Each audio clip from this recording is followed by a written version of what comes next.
Hi everyone and welcome back to my channel. In today's video I will be showing you guys how to turn an insert like this into one with a cover like this fabric cover. So this is my current personal journal. It is a traveler's notebook insert. I altered the cover to be this really beautiful fabric one, but it did start off looking just like this. And I've gotten some requests to do a tutorial on how I make this cover. It is similar in certain ways to the fabric covers that I've made for journals that I sell in my shop.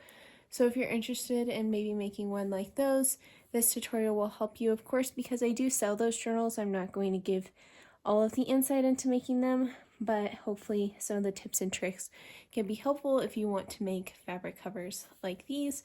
So I am getting pretty close to being finished with this insert.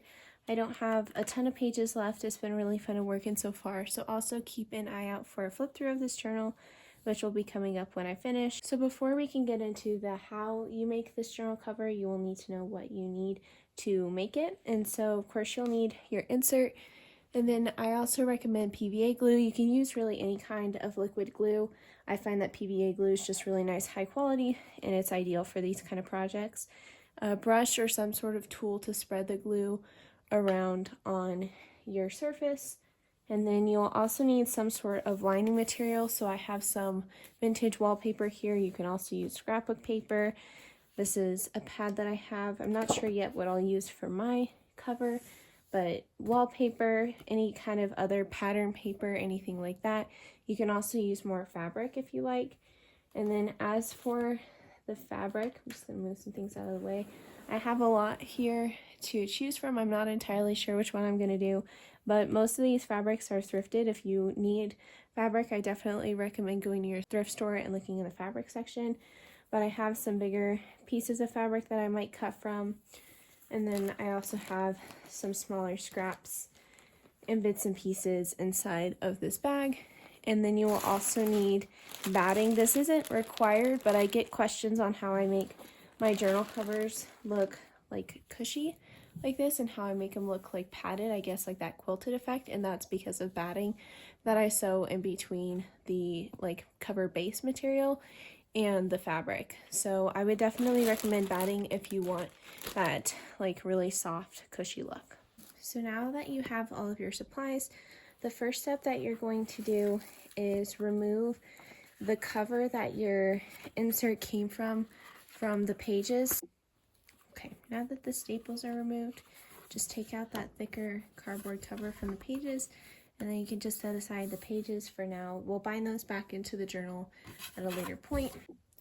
Okay, so now I have my cover and then a piece of batting that is just a little bit larger than the size of the cover itself, which just makes it so in case there's any like moving around as I glue it, then I know I have some excess just to protect. So what we're going to do now is just flip the cover over and then grab some PVA glue. So I'm not going to go crazy on the glue. You don't want to use a lot of excess, just because when you're sewing it all together, sometimes I've found that a lot of excess glue leads to clogging up your sewing machine. And so it's just enough to adhere the batting down onto the cover so that way it doesn't move around when you're sewing, but you'll also be sewing through all the components of the cover, which will help keep it together. So that's just a nice thin layer of glue. And then what you're going to do is just grab your batting. I find that sometimes it's easier to flip it over and apply it like this. You're just going to press it down, and then you want to make sure that there are no bubbles or wrinkles. I'm sure you could iron your batting if you really wanted to make sure that it was nice and flat, so that way it doesn't like cause any irregularities in your cover.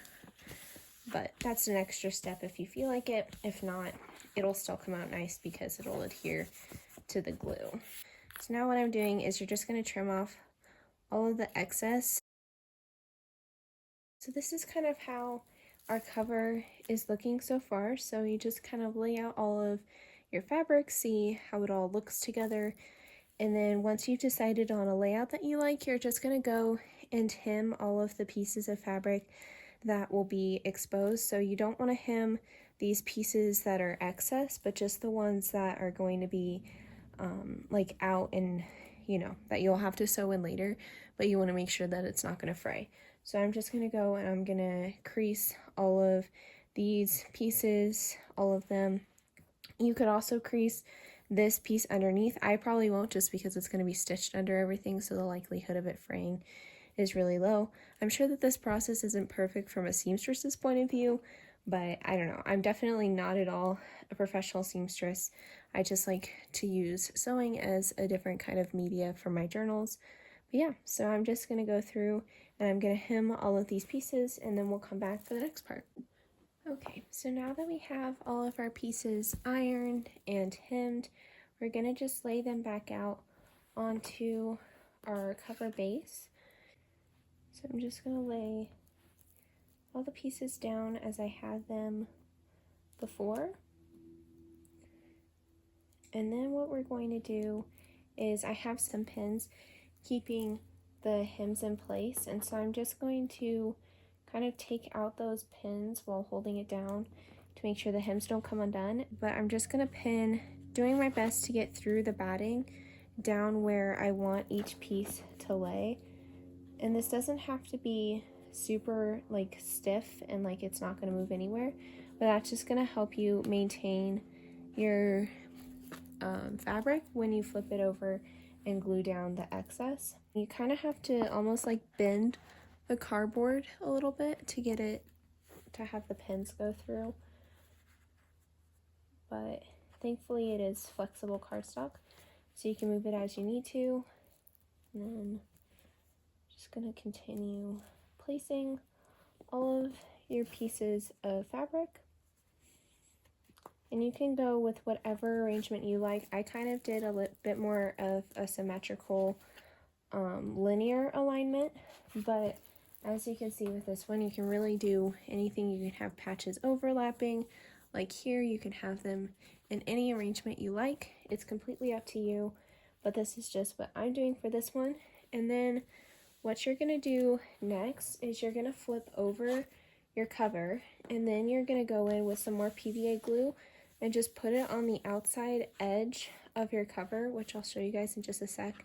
And then you're going to fold over your fabric and just glue it down. You want to start with the pieces of fabric that are on the bottom. Like if you flick them over, this piece is on the bottom, so it's going to be closest to the cardboard.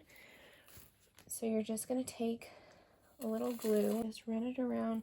And once again, like the same thing with the batting, you don't want to use too much glue because then you risk making it sticky for your sewing machine. But you're just going to want to really evenly spread, and you might need some more glue as you go along just because you are layering fabric together, but some of it will seep through.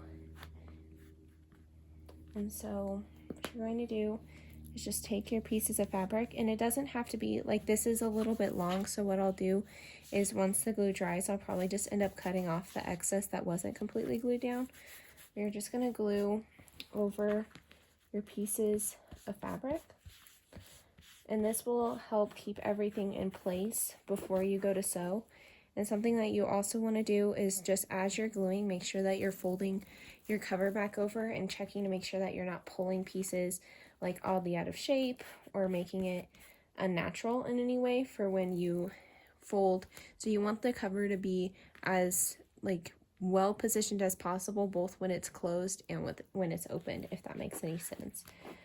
So now I'm just going to take, oops, I think I need to take this piece of fabric, and some of my excess is not as long as what would be nice, but just kind of make the best with what pieces. If you're using a lot of like smaller scraps of fabric, you might be kind of limited with how long you could allow for your excess. So just do your best to get everything put in a good position, and then you might need to use a little extra glue here and there. And then for your corners, just make sure that they're folded over as nice and neatly as you can, just to make a really nice sharp corner. So now your cover should look something like this. Everything should be folded over. It should be relatively flat. Because of the wet glue, it is likely that your cover will buckle just a little bit, but as we go along, we can also weigh down our cover, and that'll help with just some of the buckling. So next, what we're going to do is we're just We're going to open it back up. So what we're just going to do is I'm going to take the pieces of lace, so the top layer, I guess you could call it. And so I'm just deciding exactly how I want this to lay. I think I like it like this.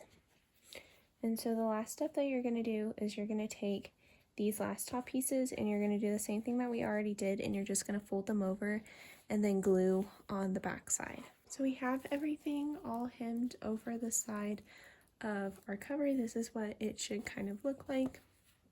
There's the back. This will be my front cover and this will be my back cover. But what we're going to do now is just wait a couple hours to let everything dry. I know that this is definitely not the funnest part of the process, but since we did use a lot of glue with putting down the batting and then also getting all of these overhang pieces glued down, you want to make sure that this has plenty of time to dry before you run it through your sewing machine. So now that your cover has had some time to set, your glue is all nice and dried, what we're going to do is we're going to stitch in all of the pieces of fabric that need to be stitched on the inside of the cover. So what I mean by that is all of these seams, anything that's on the inner side of your cover. So if you have any seams that need to go around the outside, you're actually going to leave that for a later step, because what we're going to do is we're going to stitch all of, like, I'm going for my cover specifically, I'm going to stitch down the lace, I'm going to stitch in this fabric, I'm just going to stitch down all of these, add some stitches here. I'll do all of that, and then what I'm going to do is glue in the lining, and then I'll sew around the outside of the journal, stitching in the lining as well. So when you're sewing, just some different strategies to hopefully help make this process a little easier. You want to think about starting from the bottom up. So I'm going to start sewing this seam right here before I sew these seams across, and then just go slow. I find that because it is fabric on top of a cardboard base, it does sometimes get a little bit loose and your fabric will stretch as you sew, but as long as you go slow and just be patient with yourself, it should all work out perfectly fine.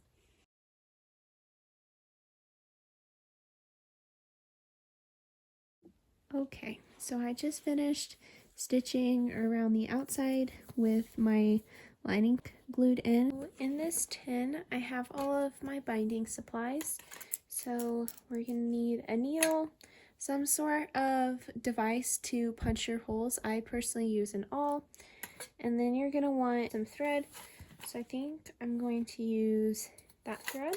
Of course, you can eyeball where you want your holes to go for your binding, but I like to just use a ruler just to make it a little more clean and specific. So you're going to find the midpoint of your journal, which for me is 4 1/8 inches, and then you're just going to make a mark. And then I think I'm going to go in, you can go in from the sides however much you want, but I think I'm just going to go in 1 1/4 inches from the top and the bottom, and then I'm going to punch them through all of the layers of the cover with my awl. As an optional step, you could put either some lace or maybe some washi tape or just another layer of paper over the spine of your journal if you want it to be that much more reinforced. I found for this one, it has been doing perfectly fine without anything in the middle. But if you want a really nice clean edge or maybe something to overhang the sides, then that is something you could do. So what you're going to do now that you've punched those holes is you're going to go and you're going to do the same for your pages. So just find the midpoint of your pages, and then you're going to go in and just make those same holes onto the inside of your journal. Okay, now that we have punched through all of our layers, we're just going to line them up, and then you're going to want to take a length of thread that's roughly twice the length of your signatures, just to make sure that you have plenty of excess. It's always better to have more compared to less. And then you're just going to take your needle And I'm using these, I think they're bookbinding needles. They're kind of like embroidery needles because they've got the larger eye, but they're sharper on the end than most embroidery needles that I've seen. But really any needle will work. You've already punched your holes, so it's not like you're going through something that you need them to be particularly sharp for. But you're just going to go through what I like to do. And if you've already bound books before, then feel free to use whatever method works best for you. But if you're a beginner to binding and you want to know just a really simple way to do, this is just called the pamphlet stitch. And so you're going to go through the middle hole of your pages, and then you're going to go through the middle hole of your cover, making sure to kind of try to stay within the line where your fabric has already been punched through. And then you're just going to pull your thread through and make sure to leave a little tail.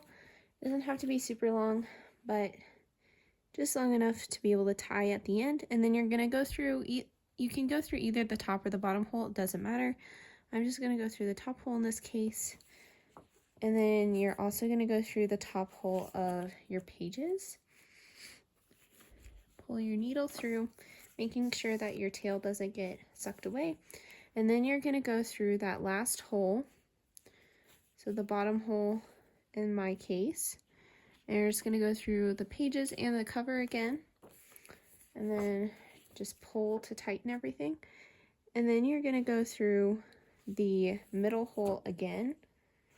And one thing to be careful of when you're going through this hole is to just make sure that you don't snag your thread, because then it can become tricky to pull through. So I like to, it's kind of hard to show, but I like to hold on to my tail while I thread my needle through, because usually that tension kind of helps keep me from snagging onto it. And then you can pull your needle off of the thread, and then you just want to make sure that everything's nice and tight. Just pull on your strings, and then you're just going to tie a knot. So I usually just do a double knot, but you can do a triple knot if you feel like it.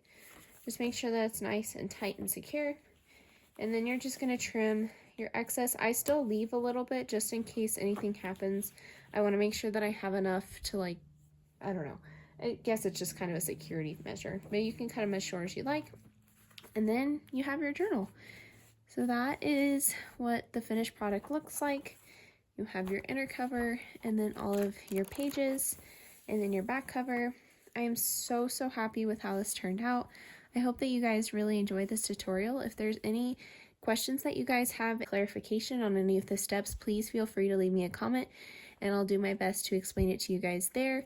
I can't wait to use this journal after I'm done with this one. So I hope that you guys enjoyed this video. If you did, please make sure to leave a thumbs up. That really helps out my channel a lot. If you're new here, please make sure to subscribe as well. I like to share videos on all sorts of journaling things, both tutorials, journal with me, so you can see how I fill up pages in this journal if you're interested in that. I also will leave my Instagram down below. I post a lot more regularly on there.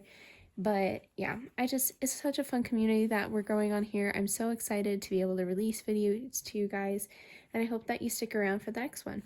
I'll see you guys in my next video. Bye!